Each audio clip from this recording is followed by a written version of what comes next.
Hey, I'm glad to be back with you today. I want to talk about Washington D.C. and President Trump really taking it over.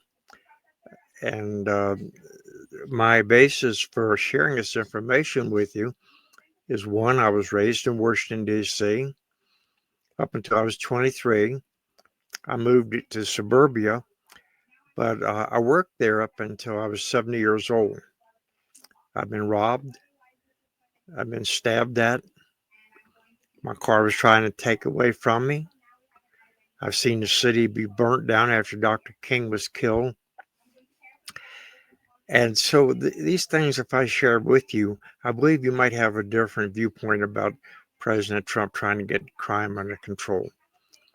A little history, Washington, D.C. was originally 100 square miles. But Virginia petitioned to have 35 miles of it returned, so 65 square miles a day. That's actually 65.1, I believe. And out of that 65 square miles, 40% of it is actually owned by the federal government. National Mall is 2 miles long. You have Rock Creek Park, which has 14 miles of horseback riding trails, and that's all federal. And those circle parks that we hate driving around, they're all federal property. The Federal Triangle, which was done in 1930 to consolidate government. They didn't think government was going to get any bigger. And I like to buy that guy a cigar. Extends from 6th Street northwest to 15th Street, Pennsylvania Avenue, Constitution. It's a triangle. And that's 70 acres of ground, more federal buildings. So crime has went up expeditiously all my life. And accountability of crime has really went up. I'll give you the first example of, I think, being encountered with bad people. I was at G Place, Northwest, with two buddies. Three teenagers came up, and this would be in the 60s,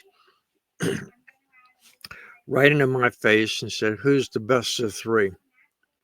And I was pretty skinny. I weighed about 117 pounds. I said, "I don't know, but it ain't me." But my buddy Steve says, "I am, blah, blah." And instantly they placed the knife in his back. But Steve was a big Italian boy. The knife folded up, almost cut the guy's thumb off. I picked up a beer bottle, or not beer, Coca-Cola bottle, like John Wayne did. Broke it off on the curb, but I had nothing but the nipple left. The other buddy with me was Cottony. He knew what to do with it. And we got some rocks. And we eventually saved ourselves. Police came along, arrested him, motorcycle man, all by himself. But it took 6 months to go to court. Cases would be continued. The final day, Washington, D.C., the lawyer says these young men are making A students, and it would not be fair to take them out of jail, so the judge gave them probation, and they didn't serve no time. Okay, what else has happened? I made some notes here. Okay, I went to work in a department store for 7 years, and in the department store, I caught a couple criminals. I was department manager. If you get your hands on them before they got to the door, they didn't fight. Drugs weren't so prevalent. But shoplifting was bad in those days. And it would be very common. The store detectives shared this with me. And these were D.C. retired police officers, so they knew what they were talking about. They could arrest a person at 10 o'clock in the morning, and in the afternoon catch them again trying to steal the money, so they could pay the bondsman back. Okay, let's see what else happened. And okay, I became a bus driver, and Dr. King was killed. That's a very sad day in our history. We're a nation of laws. Dr. King was a very great man. He sacrificed his life. He was arrested many times to advance the cause of liberty for all of us, not just blacks.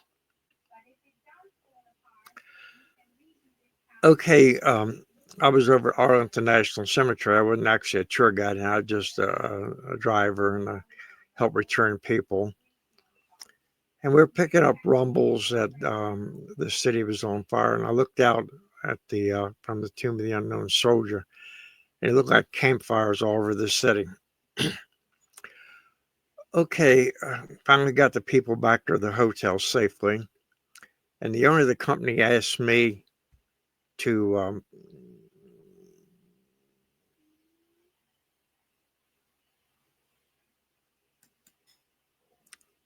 get one of the ladies back over in Southeast, a very bad part of Washington, D.C. Even those days. Her name was Josie, and so got over at Nichols Avenue. That's now Martin Luther King Avenue. And the shop center was just being a small shopping center was just being looted. People had bikes, they had everything over their head. It was a black area, and it looked almost like ants on a piece of bread in that intersection. Well, the car in front of me stopped for red light, and about 7, 8 of these punks started punching on the driver. Josie, was my passenger, yelled out that they're going to kill us, and I said, "No, they're not." I put my car in; it was in gear, it was automatic.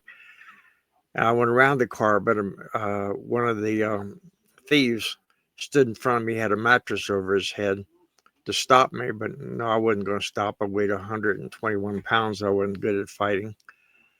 I floored the car. Right about the time I was going to hit him, I closed my eyes in case his head came through the windshield. I wouldn't get glass in my eyes. 3 or 4 seconds later, the car was gaining speed, but I don't hear nothing. Open up my eyes. I don't know what happened to him, but his mattress was on the roof of my car and part of it hanging down in front of the window. Okay, let's go on a little bit further. Um,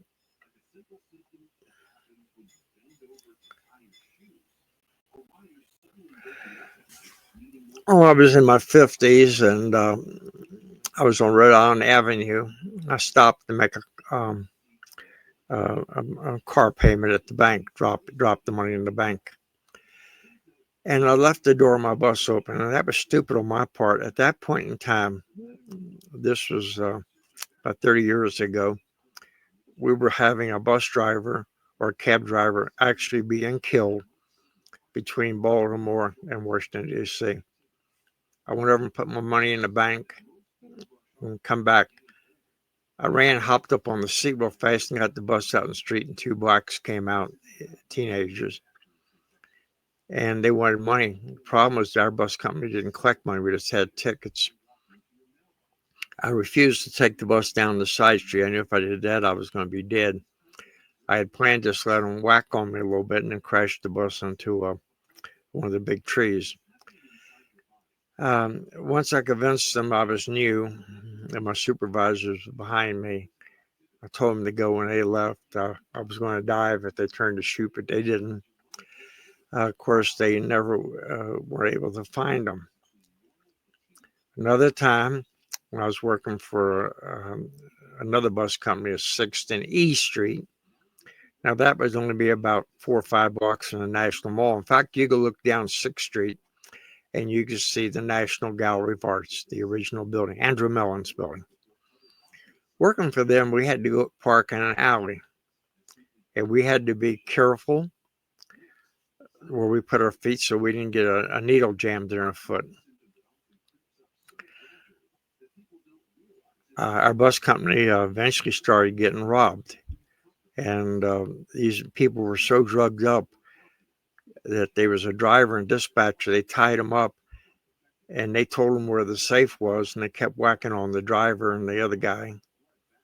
Finally, we had to take action to defend ourselves, and a little gunplay came about thanks to the owner of the company. Another time, Um, I used to let the people, when they'd go to Lincoln Memorial, the Vietnam and the Korean, at nighttime, I would just park in front of the Federal Reserve. I repeat, the Federal Reserve Building. You see it on television a lot. People had about 50 minutes. It was easy for them to find the bus. If I went anyplace else, dropped them off. It made it hard for people to find my bus because you didn't always get the same spot when you come in. I'm sitting there eating a bag of potato chips. A man in a very well-dressed suit came by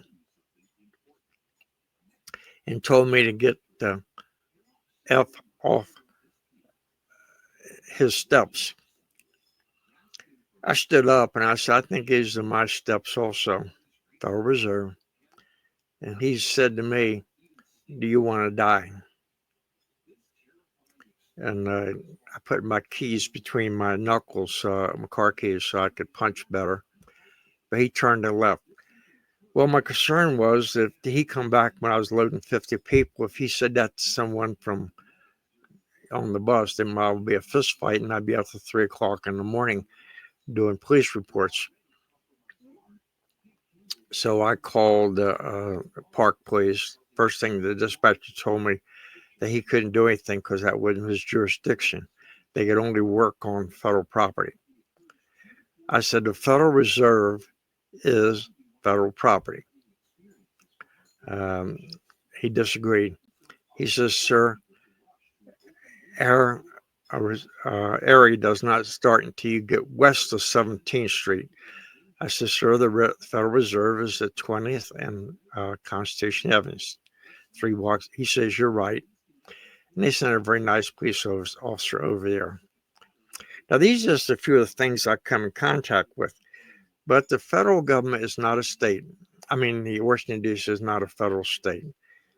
It's a district. President has the right to do this. Now, the Democrats would much rather have people killed than President Trump get credit for any credit. But at the end of the day, mark my words, President Trump is going to save more Black lives than Black Lives Matter ever intended to do. We have a right to take back the city. People have a right to walk down the streets and not get robbed, get their cars broken into.